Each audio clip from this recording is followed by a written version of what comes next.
शहर से बहुत दूर एक गांव था। उस गांव में एक बरगद का पेड़ था। उस पेड़ पर एक झूला लटका हुआ था, लेकिन कोई भी गांव वाला उस झूले पर बैठने की हिम्मत नहीं करता था। एक दिन घसीटा और उसकी पत्नी निर्मला सो रहे होते हैं। तभी उन्हें खिड़की से किसी के रोने की आवाज आती है। इस वजह से घसीटा की नींद खुल जाती है। अरे ये कौन है? हे भगवान, लगता है ये आवाज उसी बरगद के पेड़ की तरफ से आ रही है। अरे निर्मला, जल्दी उठो, देखो ना, आज फिर से वही रोने की आवाज आ रही है। हे भगवान, ये रोने की आवाज तो उसी झूले की तरफ से आ रही है। तुम डरो नहीं, मैं अभी देखता हूँ। फिर घसीटा खिड़की की तरफ जाता है तो उसकी आंखें फटी की फटी रह जाती हैं। उसे झूले पर एक औरत दिखाई देती है। उसने सफेद रंग की साड़ी पहनी होती है और रो रही होती है। अरे निर्मला, जल्दी यहाँ आओ, देखो झूले पर कोई बैठा हुआ है। फिर निर्मला भी जल्दी से खिड़की की ओर जाती है और उस औरत को देखने लगती है। अजी, ये वही चुड़ैल तो नहीं जिसने इस झूले पर अपना कब्जा कर रखा है? तुम्हारा दिमाग खराब तो नहीं हो गया? वो सिर्फ एक औरत है। अजी, भला रात के 2 बजे कौन पेड़ के नीचे झूला झूलता है? अब तुम रुको, मैं अभी बाहर जाकर देखता हूँ। अरे रुको रुको, तुम्हारा दिमाग खराब तो नहीं हो गया जो खुद मौत के मुंह में मरने के लिए जाना चाहते हो? मैं आपको कहीं नहीं जाने दूंगी। तभी वह चुड़ैल अचानक से गायब हो जाती है। ये सब देखकर वे दोनों डर जाते हैं। अरे मर गए रे, ये तो गायब हो गई। मैंने आपसे कहा था ना जी, ये कोई आम औरत नहीं है। तुम सही कहती हो निर्मला, इस झूले में जरूर कोई गड़बड़ है, तभी कोई गांव वाला इसके आसपास जाने में भी डरता है। अजी, आज तक तो हमने इस झूले के बारे में सिर्फ अफवाहें ही सुनी थी, आज तो अपनी आंखों से देख लिया। मैं अब इस घर में और नहीं रहने वाली। फिर अगले दिन निर्मला का भाई अपनी पत्नी के साथ शहर से उसके घर आता है। अरे निर्मला बहन, तुम कहाँ हो? अरे भाई, तुम आज तुम्हें अपनी बहन की याद कैसे आ गई? बस ऐसे ही, बहुत दिन हो गए थे तो मैंने सोचा अपनी प्यारी बहन से मिल लूं आज। फिर वे लोग पूरा दिन हंसी मजाक करके बिता देते हैं। और फिर रात होने पर, बबलू भाई, तुम नीलू के साथ इस कमरे में सो जाओ, हम साथ वाले कमरे में सो जाते हैं। और हाँ, तुम्हें किसी चीज की जरूरत हो तो मुझे बता देना। फिर इतना बोलकर निर्मला अपने कमरे में सोने के लिए चली जाती है। फिर कुछ देर के बाद नीलू की नजर खिड़की के बाहर उस झूले पर पड़ती है। अजी, इधर आइए, वो देखिए, वो पेड़ के नीचे एक झूला लगा हुआ है। हमारे शहर में तो ऐसा कहीं देखने को नहीं मिलता।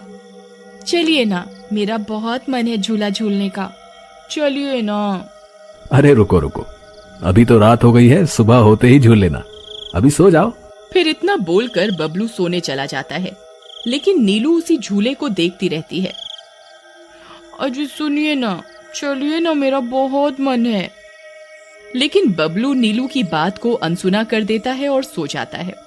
फिर नीलू सोचती है, अरे ये झूला तो एकदम घर के पीछे ही है, मैं खुद ही चली जाती हूँ। फिर इतना सोचकर नीलू घर से अकेले ही निकल पड़ती है और सीधा उस झूले के पास पहुंच जाती है। अरे वाह, जैसा मैंने सोचा था ये तो बिल्कुल वैसा ही निकला। आज तो मजा ही आ गया। फिर नीलू उस झूले पर बैठ जाती है और झूला झूलने लगती है और गाना गाने लगती है। पंछी बनूं उड़ती फिरूं मस्त गगन में, आज मैं आजाद हूँ दुनिया के चमन में।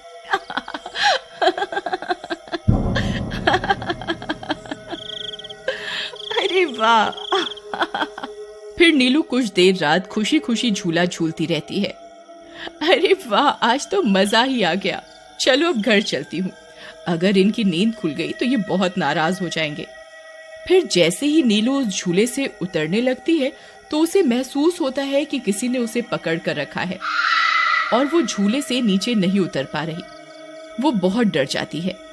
अरे अरे ये क्या, कौन है जिसने मुझे पकड़ कर रखा है? वो इधर उधर देखती है लेकिन उसे कोई दिखाई नहीं देता। अरे मर गई रे, मैं इस झूले से क्यों नहीं उतर पा रही?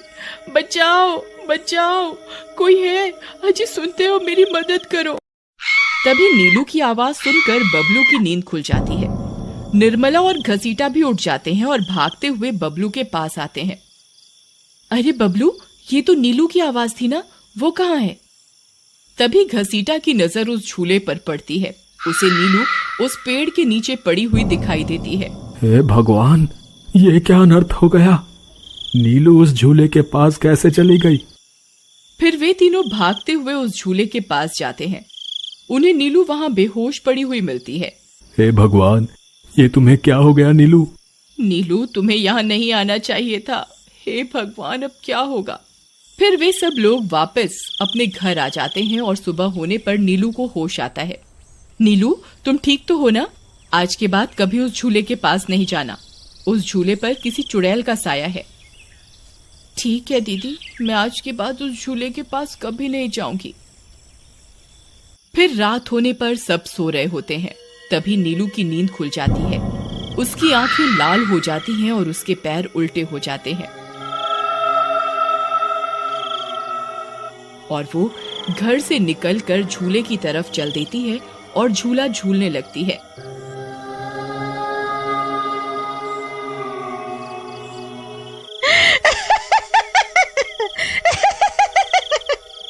उसकी हंसी सुनकर उन सब की नींद खुल जाती है।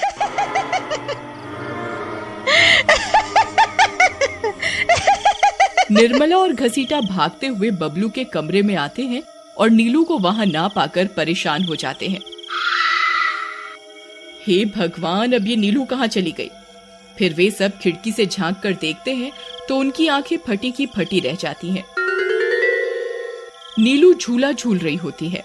अरे मर गए रे, ये नास मीठी तो फिर से झूला झूलने चली गई। अरे बेवकूफ बबलू, अपनी पत्नी को संभाल कर नहीं रख सकता क्या? देख तेरी पत्नी आधी रात को कैसे झूला झूल रही है। दीदी, मुझे माफ कर दो। मैंने इसे समझाया भी था कि उस झूले की तरफ कभी मत जाना।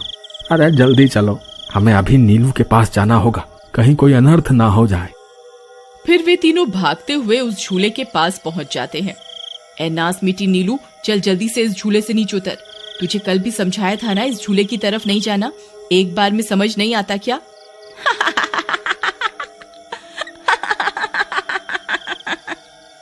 जरा इसके पैरों की तरफ तो देखो।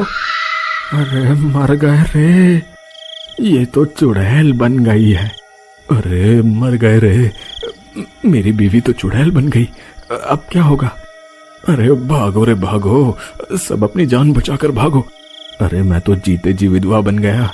अरे मेरी बीवी तो चुड़ैल बन गई। फिर वे तीनों वहां से भाग जाते हैं। तभी उन्हें रास्ते में कुछ गांव वाले मिलते हैं। अरे घसीटा भाई, क्या हुआ? इतनी रात गए कहाँ भागे जा रहे हो? अरे भाई, इसकी पत्नी नीलू शहर से आई थी और रात को वो बरगद के पेड़ के नीचे बंधे झूले पर झूला झूलने चली गई। अब उस चुड़ैल ने उसके शरीर पर अपना कब्जा कर लिया है। हे भगवान, ये क्या अनर्थ हो गया? चलो हम सब मिलकर अभी वहां चलते हैं। फिर वे सब गांव वाले मिलकर वहां पहुंच जाते हैं। नीलू अभी भी झूला झूल रही होती है। ए चुड़ैल, बस बहुत हो गया। तूने हम गांव वालों को बहुत परेशान किया है। तेरी वजह से कोई भी रात को इस रास्ते से गुजरने की हिम्मत नहीं करता था, लेकिन बस आज तेरा खेल खत्म करके ही रहेंगे। चलो भाइयों, आज इस चुड़ैल को जिंदा नहीं छोड़ना बता रहे हैं। भाइयों, हमें इस झूले को इस पेड़ से काट कर अलग करना होगा। फिर कुछ गांव वाले खंजर से झूले की रस्सी तोड़ देते हैं। झूला टूटते ही नीलू नीचे गिर जाती है और चुड़ैल गुस्से में नीलू के शरीर से बाहर निकल जाती है। हे गांव वालों, ये तुमने सही नहीं किया, अब तुम सब मरोगे। भाई जल्दी से इस झूले में आग लगा दो, हो सकता है इस झूले के जलने से ये चुड़ैल भी मर जाए।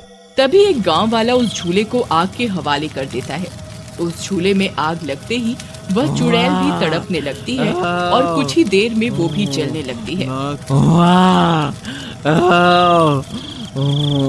मैं किसी को जिंदा नहीं छोड़ूंगी। अरे अरे मर गई रे। गांव वालों, मैं तुम्हें जिंदा नहीं छोड़ूंगी। मैं वापस आऊंगी। फिर देखते ही देखते चुड़ैल जलकर राख हो जाती है और गांव वालों को उस भूतिया झूले से छुटकारा